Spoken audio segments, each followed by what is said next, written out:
Hi guys, welcome back to my channel. Today I am here with a bunch of products that did not work out for me. Before I go ahead and tell you guys, I just want to make a little disclaimer that if these products did work out for you, I am so happy for you. Some of the stuff I'm going to mention, I'm going to give an alternative. Yeah. So the first product I want to mention is the Becca Aqua Luminous Foundation. I have mine in the shade Fair.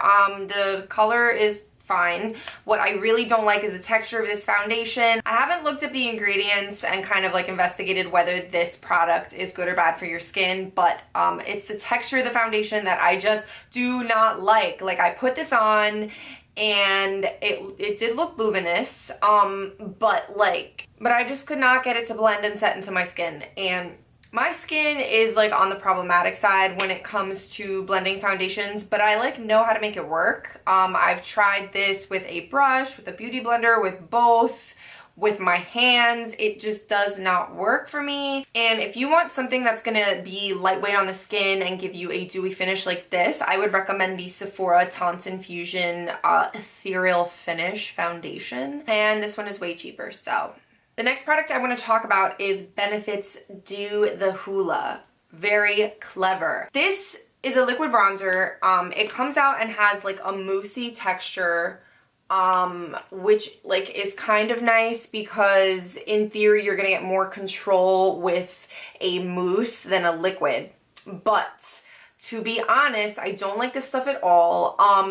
Hoola in general is like a little bit orange, which works okay for my face, but it's definitely not going to work for everyone, which is, you know, how Hoola is advertised. Like, it's definitely advertised like a neutral, universal kind of bronzer, and I don't think that that's true. Like, this is very orange, and I got it to blend out okay on my hand, but whenever I try to do it on my face, whether it be with my fingers, a beauty blender, a brush, it blends out really patchy, and I don't like that. I don't need that. This is an expensive product. It is not worth it. I have another slightly more affordable alternative for this one, and that one is the Bare Minerals BareSkin Serum Bronzer. That one is alcohol-free, fragrance-free. It's a liquid format. It's very lightweight and it mimics a tan really well. I wish I had mine to swatch for you guys, but it's either lost in my suitcase or I left it in Greece. But it's way more neutral than this. It's liquidy and it blends out so beautifully. It's not patchy. I like it way better than Benefit's Liquid Hoola. The next thing is a Milani blush, and it is not this one. This is the shade Tea Rose in their Rose Powder Blushes, and I love this shade. It's amazing, but there's another shade of this called Romantic Rose, which I really wanted because I really like neutral colors, and it was like kind of like a mauvey neutral. Turned out I didn't love the color so much, but the reason I returned it was because it smelled so bad. Like, I opened it up and I was next to a friend and I was like, can you smell this? And she was like, yeah, I can. And she was like standing next to me and could smell the blush. It was ridiculous. This one smells when I bring it like close up to my nose, but not enough to deter me from using it. The other one just smelled really bad, and I thought maybe I got a bad one, but then I realized that this one smelled the same, just not as much. So I just returned it. I didn't like the color enough to try and get another one because it was probably going to smell just as bad. The next thing I have is the highly raved about LA Girl Pro Conceal. I just don't get the hype with this. Like I said, my skin is mildly problematic when it comes to getting products to blend into it, but I know how to apply makeup on my skin and make it look good and make it look skin-like. This, it just blends out patchy. It just, I don't know, it's like cakey. There's no way to not get it look cakey. My sister also thinks it looks cakey on her, so I want my like $4 or however much this cost me back. If you have other concealers that do an okay job, this is not worth $3. If you're on a budget, if you're a young person who just wants to cover up a couple of like pimples, yeah, like this does have coverage, so you could definitely do that. But I just generally think that, like, as far as drugstore concealers go, you know, something like the Maybelline FitMe is a lot better than this, and they're still both within that like affordable price range. So I don't know about this, you guys. I don't know why it's so popular like or why it's so hyped up. Like, can somebody explain it to me? Next thing I want to talk about is lipstick. This one I just kind of threw in here because it's high-end, but these aren't really hyped up, so I'm not that angry about it. It's the Makeup Forever lipstick, and they definitely have not updated their lipstick collection since I bought this a couple of years ago, but it's relevant that I bought this a couple of years ago because a couple of years ago you couldn't really find a black lipstick that easily. So I was like, oh, you know, this is really expensive, so it must be good. No, this is just so emollient. It doesn't set like to a matte finish, which I can deal with a satin lipstick, you guys, but it looks cheap and the ends just feather. Like, I can't.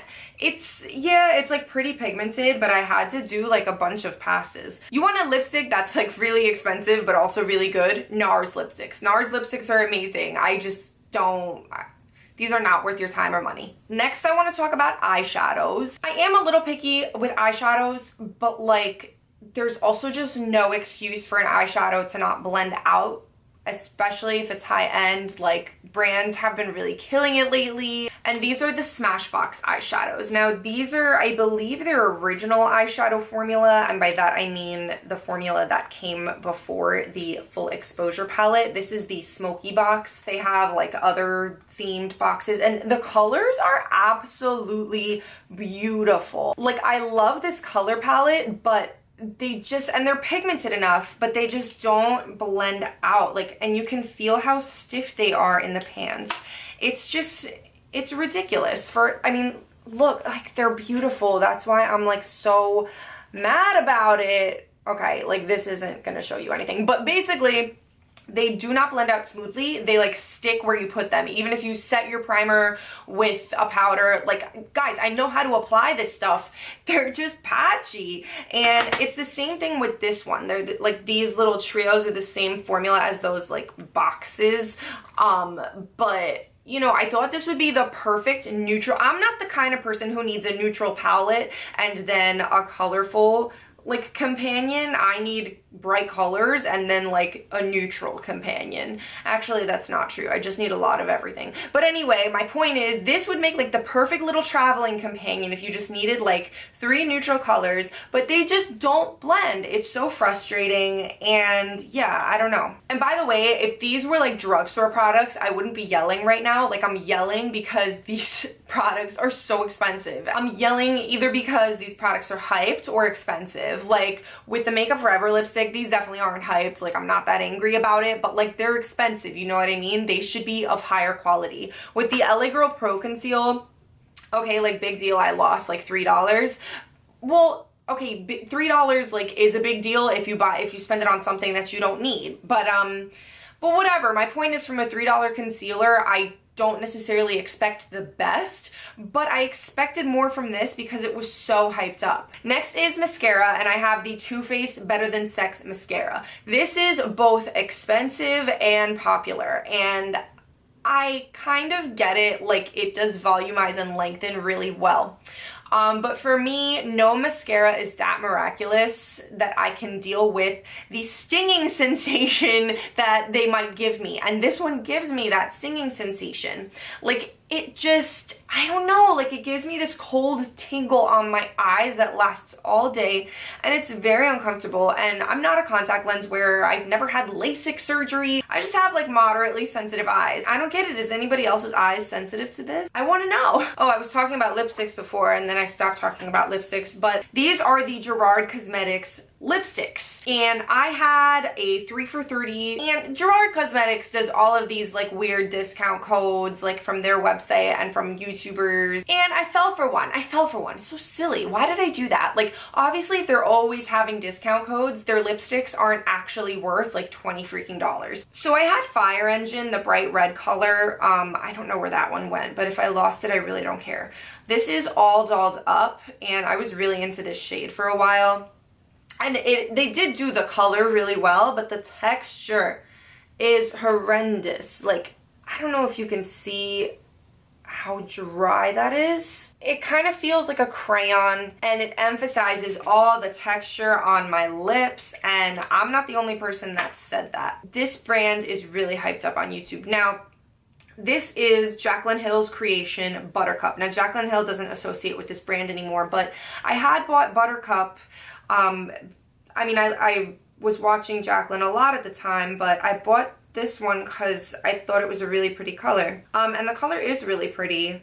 On my wrist, it's coming out like, has like kind of a moisturizing look to it. But this one again emphasizes the texture on my lips and the dryness so bad. Don't even get me started about the packaging. People compare this to MAC lipsticks packaging, and I'm not like a huge fan of MAC or anything, but MAC lipsticks packaging is like dense and heavy. This, can you just hear that like ferociously cheap sound? Forgive me if I'm coming off as like really snobbish, but like, it's not that packaging and stuff is like super important to me. I mean, the functionality of packaging is important to me, but it's also kind of a slap in the face that this costs $20. And last, I have like two skincare items.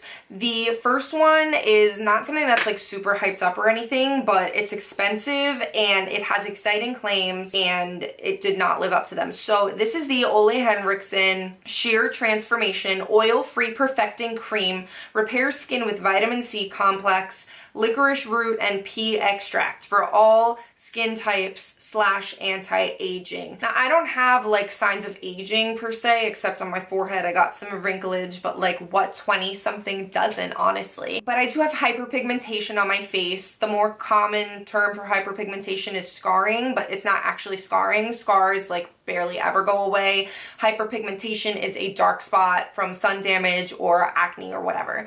So I have a lot of like acne scars, hyperpigmentation, and vitamin C is supposed to help brighten the skin and minimize that pigmentation. But anyway, this cream is $38. I looked up the ingredients, and as far as I can tell, the vitamin C is all the way at the bottom of the ingredient list, which means there's not very much in there at all. It also has orange and lemon in it, which a lot of people think citrus when they think vitamin C, but citrus is actually pretty bad for your face. I did not buy this. This was given to me, but it is $38. I have had products brighten my skin within just a couple of uses before. I know it's possible, but this just, I tried it. I tried it many days in a row and it did not work. It did not meet its claims. Moreover, what another annoying thing about this product, like I would have just used it just as a moisturizer. It says like non-greasy formula, and one of the selling points is that it's oil free. It still clogged my pores. Like I felt like I had gunk all built up here, like in my cheeks and in my chin. So what's the point of a cream being oil free if it's still gonna make my skin feel greasy? What's the point of calling it a perfecting cream with a vitamin C complex if it has barely any vitamin C in it and it does nothing to brighten dark marks? And the last item is just, I don't even know why I bought this. This is the Fresh Sugar Lip Balm. Now, my lips are so chapped that I spent $30 on a lip balm. Like, okay, yeah, I know, this is my fault. Like, this is my fault. But to be fair, everyone recommends this. Like, people I know in real life, people from the internet, and I'm just so confused. Like, do I have problem lips? Like, are my lips just problematic? Why didn't this work? This is $30. Why didn't it work? I told a couple people, like, oh, try this lip balm, try this $30 lip balm, and they'd be like, Sophie, it's kind of waxy.